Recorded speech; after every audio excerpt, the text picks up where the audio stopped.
आखिर देश की राजधानी दिल्ली के जंतर मंतर से कॉकरोचों और युवाओं को हटाने के लिए सत्ता पुलिस प्रशासन ने वो कौन सी रणनीति बनाई थी जिसको एक झटके में धराशायी कर दिया गया। आखिर देश के वो शिक्षक जिन्हें एक बड़े मीडिया हाउस के एक एंकर ने 2 कौड़ी का बताया था, कैसे वो लोग जंतर मंतर पर कूच करने लगे और छात्रों का हुजूम ऐसा आया कि जिसे देख करके जंतर मंतर पर एक बार फिर से देश के युवाओं को उम्मीद जगी। विस्तार से दोस्तों आपको सब कुछ बताते हैं, अगले चंद मिनट मेरे साथ में ज़रूर रहें क्योंकि ये खबर बेहद महत्वपूर्ण है। दोस्तों 25 जून देश की राजधानी दिल्ली और जंतर मंतर, सरकार को ऐसा लग रहा था कि 5-6 दिन हो चुके हैं, अब कब तक ये टिकेंगे यहाँ पर। मगर दोस्तों जिस तरीके से इनको वहाँ से हटाने के लिए एक दिन पहले जिस अंदाज में भक्तों के एक झुंड के जरिए अटैक कराया गया और उसके बाद में एक नई रणनीति के साथ में इनको हटाने की कोशिश की गई, मगर दिल्ली के जंतर मंतर पर पूरे देश से एक बार फिर से भीड़ निकल पड़ी। और सबसे बड़ी बात यह कि दरबारी मीडिया द्वारा शिक्षकों को 2 कौड़ी कहे जाने के बाद शिक्षकों का आक्रोश उस दरबारी मीडिया और सरकारी दोनों के खिलाफ चरम पर पहुंचा। हल्ला बोल के लिए सड़कों पर उमड़ा छात्रों का यह हुजूम मोदी शाह की यकीनी तौर पर नींद उड़ा रहा होगा।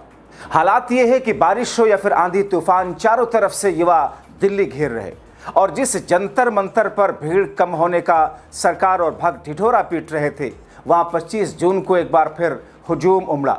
देखिए कैसे नई ताजगी के साथ में यह फौलादी इरादा है।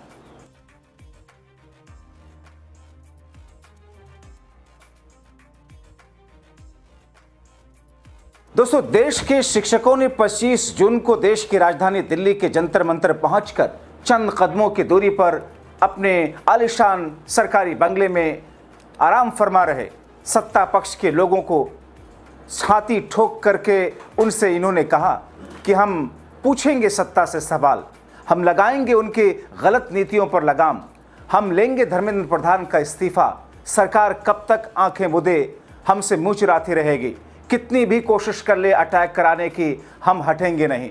सत्ता से सवाल पूछना ही असली देशभक्ति है और जो सवाल नहीं पूछ रहा वो देश का गद्दार है। सुनिए अभिनव सर को। आपका सिस्टम इतना स्ट्रांग नहीं है। ये डिजिटल इंडिया थी, आप पेपर ठीक से नहीं करा पा रहे, ये डिजिटल इंडिया थी, ये हिस्सा नहीं था डिजिटल इंडिया का। और फिर आप कहते हैं आवाज क्यों उठती है? आप झूठ पे झूठ बोलते रहेंगे, इस देश का मीडिया उस झूठ को जस्टिफाई करता रहेगा और हम आंख बंद करके बैठे रहेंगे। क्यों? क्योंकि हम देश प्रेमी हैं, बोलेंगे, डंके की चोट पे बोलेंगे। असली देशभक्ति तो यही है, सवाल पूछना सत्ता से असली देशभक्ति है। वो लोग जो आज सवाल नहीं पूछ रहे गद्दार है वो देश। दोस्तों ये आंदोलन भक्तों के उस अटैक के बाद और ज्यादा मजबूत होता जा रहा जब राहुल ने युवाओं के साथ खड़े होने का ऐलान करके देश भर में नई क्रांति की बात कही। दरअसल एक दिन पहले जैसा कि मैंने आपको दिखाया था कि कैसे आंदोलन को खत्म करने के लिए सत्ता, सरकार, पुलिस प्रशासन, भक्तों का गठजोड़ देखने को मिला। यहां तक कि भक्तों के एक झुंड ने इन आक्रोशों पर अटैक किया। जंतर मंतर पर कैसे इन अंधभक्तों का झुंड पहुंचा और उन्होंने प्रदर्शनकारियों पर अटैक किया, सिर फोड़े, घेरा। और यही वो बिंदु है जो युवाओं के लिए पहले स्टेज की जीत जैसा रहा, क्योंकि इस घटना के बाद युवाओं का जोश और हाई हुआ और उनकी एकजुटता और उनका वहां पहुंचना और ज्यादा बढ़ा। और सरकार की दरअसल यही बौखलाहट और डर, क्योंकि जब जब उसे डर लगता है बल का प्रयोग करते हैं। थोड़ी देर पहले यहाँ पर कुछ गंदे लोग आए थे, लेकिन अंधभक्त आए थे और पूरी टीम बनाकर आए थे। उन्होंने पापा पे हमला किया और उनको बहुत ज्यादा चोट लग गई है। दोस्तों मैं आपको पीड़ितों का पूरा बयान सुनाऊं, मगर उससे पहले आपको बताऊं कि शिक्षा मंत्री धर्मेंद्र प्रधान को हटाने के बजाय किस तरीके से उन्हीं शिक्षा मंत्री से प्रदर्शनकारियों को आतंकी जैसा बताने के लिए बयान दिलवाया जा रहा है। शिक्षा मंत्री धर्मेंद्र प्रधान ने एक इंटरव्यू में क्या कहा, उन्होंने आतंकी मानसिकता वाला बताया। शिक्षा मंत्री धर्मेंद्र प्रधान कहते हैं कि इनकी क्या बात करें, ये लोग तो आतंकी मानसिकता के हैं, इनके दबाव बनाने से क्या होगा, सरकार को पता है क्या करना है, क्या सही है क्या गलत है। जाहिर है शिक्षा मंत्री धर्मेंद्र प्रधान जो पहले छात्रों, युवाओं का भविष्य एक तरीके से जिस अंदाज में इन पर आरोप है कि बर्बाद करते आ रहे थे, मगर उनके खिलाफ आवाज और इस्तीफे की मांग करने वाले छात्रों को वो आतंकी बता रहे हैं। ठीक वैसे ही जैसे किसानों ने जब दिल्ली घेरा था और वो एमएसपी की मांग कर रहे थे। वो उन धन्ना सेठों के हाथों में अपनी जमीनें ना देने जाने के लिए लगातार प्रदर्शन कर रहे थे, तो उनको भी आतंकी बताया गया था। उससे आगे बढ़कर के महिलाओं के साथ दुराचार करने वाला बताया गया था, और यही दरबारी मीडिया गला फाड़ फाड़ कर चिल्ला रहा था। मगर दोस्तों, धर्मेंद्र प्रधान के उस बयान पर अभिजीत दीपिके ने जिस अंदाज में कहा, 17 छात्रों के खून से धर्मेंद्र प्रधान के हाथ लगे हैं। सीजेपी पिछले 5 दिनों से जंतर मंतर पर प्रोटेस्ट कर रही है। सिस्टम में गड़बड़ियों को लेकर धर्मेंद्र प्रधान के इस्तीफे की हम मांग कर रहे हैं। अब सुनिए मन से कैसे धर्मेंद्र प्रधान और मोदी पर अभिजीत दीपिके ने क्या कुछ कहा कि पहले 700 किसानों की जान ले ली, हमारे लोगों पर अटैक करा रहे हो, ऊपर से हमें आतंकी बताने की गुस्ताखी की जा रही है। आज धर्मेंद्र प्रधान ने कमेंट किया है, सोचिए क्या बोला होगा उन्होंने इस प्रोटेस्ट पर, जहां पर हम जस्टिस मांग रहे हैं उन बच्चों के लिए जिनको सुसाइड करनी पड़ रही थी। धर्मेंद्र प्रधान जो इस देश के एजुकेशन मिनिस्टर है, उनका ये कहना है कि कॉकरोच जनता पार्टी एक टेररिस्ट ग्रुप है। उन्होंने आज ये कमेंट किया है कि कॉकरोच जनता पार्टी टेररिस्ट की बी टीम है। ये हमारे देश का एजुकेशन मिनिस्टर है जो इस देश के यूथ को टेररिस्ट कह रहा है।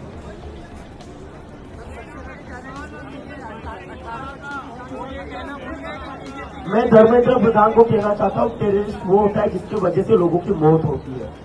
तुम्हारे वजह से बच्चों की मौत हुई है। You are the reason for the death of more than 16 students who had to commit suicide. तो sir, we are not terrorist, we are not terrorist sir.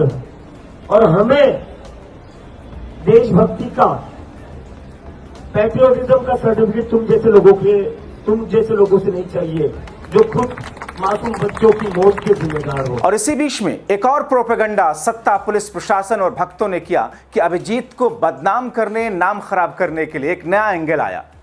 इनका एक बड़ा भक्त निष्ठा की हद पार करते हुए एक्स पर क्या लिखता है कि मिस्टर अभिजीत दीपिके, ये प्रोटेस्ट है, वो क्या होता है? लड़कियों के साथ सेल्फी खींचनी है तो बताओ, जरा देखो उसने लड़कों को कैसे हटा दिया। यानी कि इन तमाम चीज़ों को लेकर एक ऐसा स्तर क्रिएट करने की कोशिश अभिजीत दीपिके के खिलाफ की जा रही है। मगर तभी इसके जवाब में दीपिके ने एक्स पर लिखते हुए लिखा, कितनी निष्ठा करोगे? यह हमारा कर्तव्य है कि हम हर बहन और माँ को न केवल स्वागत बल्कि भीड़ में सुरक्षित महसूस कराएं। हम ये सुनिश्चित करेंगे कि उन्हें कभी भी संघर्ष ना करना पड़े, असहज महसूस ना करना पड़े। ये वीडियो शेयर करने के लिए धन्यवाद रोहित।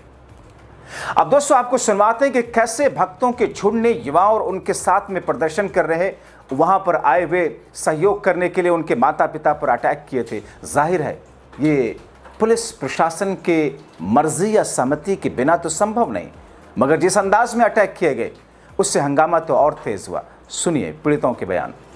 थोड़ी देर पहले यहाँ पर कुछ गंदे लोग आए थे, लेकिन संद भक्त आए थे और पूरी टीम बनाकर आए थे। उन्होंने पापा पे हमला किया और उनको बहुत ज्यादा चोट लग गई है।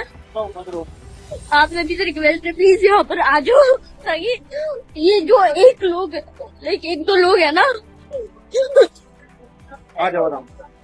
इनको सिर्फ नाम का पकड़ रखा है, लेकिन उन्होंने हमला पापा में बहुत सारे लोगों ने मिलकर किया था और उनका 3 जगह सर फटा हुआ है।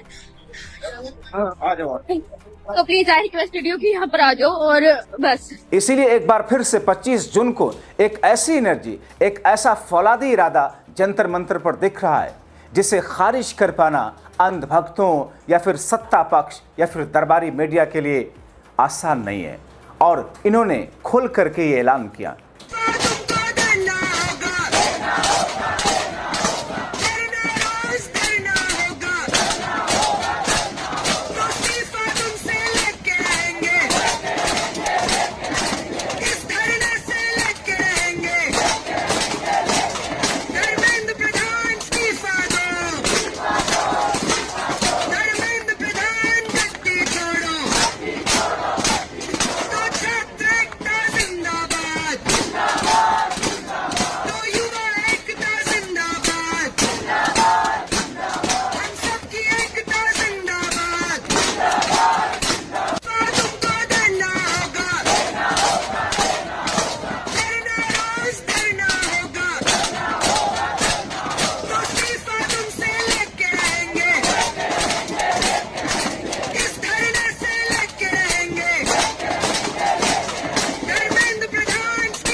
जाहिर तौर पर देश की राजधानी दिल्ली के जंतर मंतर पर जितनी आसानी के साथ में सरकार ने देश के युवाओं और कॉकरोचों को प्रदर्शन करने के लिए ये सोच करके कि 4-6 दिन में थक करके चले जाएंगे, मगर यहां से अब ऐसा लग रहा है कि ये प्रदर्शन एक नई धार ले रहा है, एक नए स्टेज की तरफ बढ़ रहा है, जिसमें सत्ता पक्ष को धर्मेंद्र प्रधान पर फैसला तो लेना होगा।